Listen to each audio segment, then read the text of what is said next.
السلام علیکم ورحمۃ اللہ وبرکاتہ. خویندرونو دا ویډیو ضرور واورئ. زه هېڅ وخت نه وایم چې دا واورئ، خو دا حتمن واورئ. د زړه خبرې دي در سره شریکوم.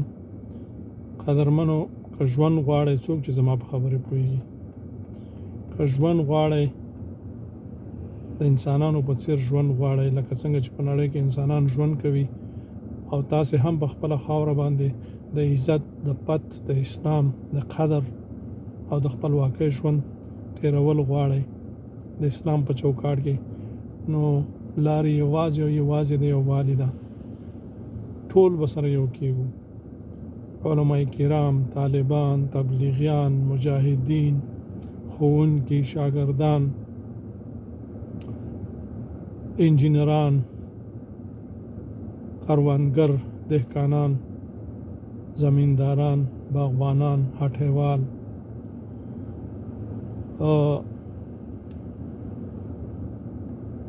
دا ټول او ورسره دغه نور لوبغاړي چې دي، دا ټول به سره یو کېږو، یو بل به زغمو لکه په نړۍ کې چې دي. نو بیا به تاسو د داسې بلا نه خلاصېږئ. نن موږ چغې وو چې ازادي ازادي ازادي مازادي نشته. په یو ځای کې په خپله خاوره باندې نه لر او نه بر ازادي شته دی.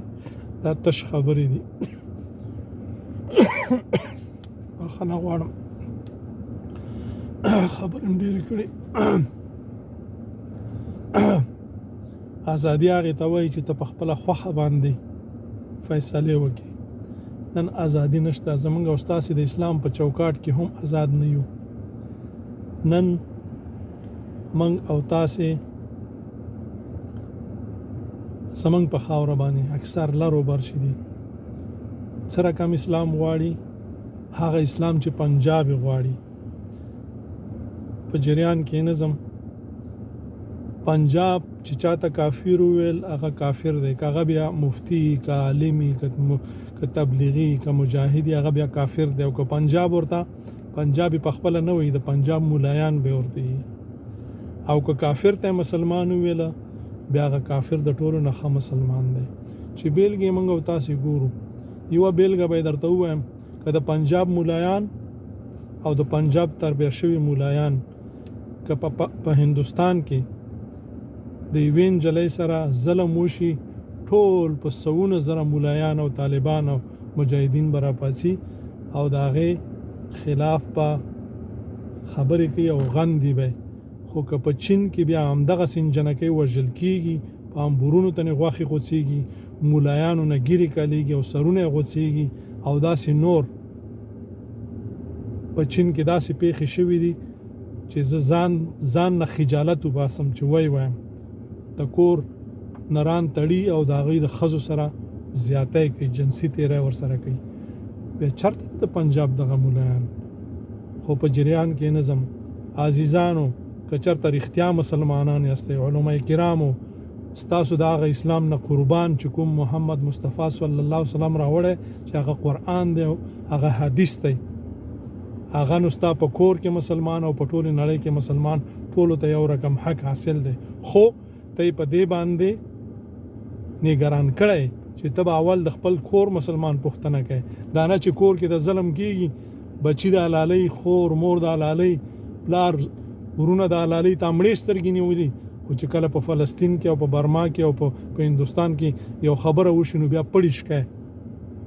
هغه اسلام نه. هغه اسلام چې خدای پاک د تا نه پوښتنه کوي، تا نه به ستا د کورنۍ پوښتنه کوي. نن موږ او تاسې په خپلې خاورې باندې ګورو. په جریان کې نظم تر څو پورې چې سره یو نشو، ارمان به یې وکئ، وخت به تېري. امکان لري زه به مړ یم، دغه ویډیو به څوک ګوري. چې یو نشئ، ښه ژوند به ونه ګورئ. دغه خبره د ازادۍ وه. ازادي خو تاسې وایي پیرنګیان او انګریز او امریکا او پلانکی او بستانکی، هغې درته پرکټیل ته ساتلی په هغې د ډبۍ. او پرکټی هم دومره هوښیار دی چې هغه ستا بچي او ستا ورونه، ستا بچي او ستا ورونه تا ته روزي او تا ورباندې وژني. هغه تا ته مخامخ نه راځي. اول بادار نه راځي، بیا د بادار چې کوم پرکټي دی هغه نه راځي، بیا چې پرکټي دی هغه په خپله نه راځي، هغه ستا بچی در مخامخ کوي. ولې چې هغه روزي. بیلګې دا دي چې تا ته د پنجاب هغه څه معلوم دي چې هغه ټول درواغ دي د هغې کیسې ته په کتابونو کې ستا بچو ته وښي لیکن ستا نیکونه چې هغه تر اصفهان او تر ډیلي پورې امپراتوریانې کړي دي هغې نه څوک خبر نه دي ستا بچی ته نه خبر نه دی ته ته نه خبر نه دی بیلګې دي خو بدو نه بدتر را روان دي که سره یو نه شي که یو بل ونه زغمئ داسې کارونه به در سره وسي د برګ او د تور او د سور غوي چې دا برګ دي چې دا ځان ته کې بیا دوی سره بل کار کوي ولې دا اروپایانو امریکایانو یو دغه دی چې کوم دلته دغه ته لاړ شي اروپا او امریکا ته هغه یې صحیح کېږي هغې سره ډېرې ښې لوبې کوي ځکه وایي ته دومره بې وفا او ته دومره یو خاین چې ته د خپل دین اسلام سره او د خپل قام او د مسلمانانو سره خیانت کوي ته به د ما سره ما ته به څه وطن آباد کړي او ما به څه وژغورې نو ته تاسو سره بیا هغه کارونه کېږي که یو نه شئ